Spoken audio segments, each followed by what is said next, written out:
Kisah seorang mahasiswi yang diputuskan pacarnya karena ikut demo tolak Omnibus Law viral di media sosial. Kisah itu dialami oleh pemilik akun TikTok @noviarekareka yang diunggah pada Jumat 9 Oktober 2020. Namun saat ditelusuri, akun itu sudah hilang.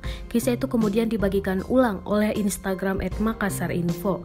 Dalam video yang diunggah, @noviarekareka membagikan chat WhatsApp dirinya dengan mantan pacar. Dalam tangkapan layar chat itu, mantan dari @noviarekareka mengatakan jika ia tak suka melihat kekasihnya ikut demo. Alih-alih sedih dan menenangkan sang pacar, mahasiswi itu malah cuek saja dengan sikap sang pacar. Akun @noviarekareka juga menuliskan keterangan diputusin karena ikut demo. Pada slide berikutnya, ia pun menambahkan foto dirinya saat ikut demo dengan teman-temannya. Dilansir dari tribunnews.com, mahasiswi tersebut bernama Noviareka, 20 tahun. Ia merupakan mahasiswi Universitas Muhammadiyah Lampung.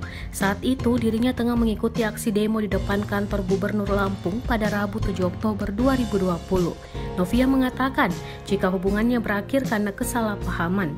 Sang kekasih tak mengizinkan mahasiswi tersebut untuk mengikuti aksi demo tolak Undang-Undang Cipta Kerja. Novia terkejut saat kekasihnya tiba-tiba menelponnya.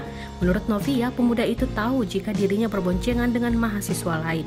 Hubungan Novia dan kekasihnya akhirnya kandas pada hari tersebut. Insiden saling memblokir WhatsApp pun sempat terjadi di antara keduanya.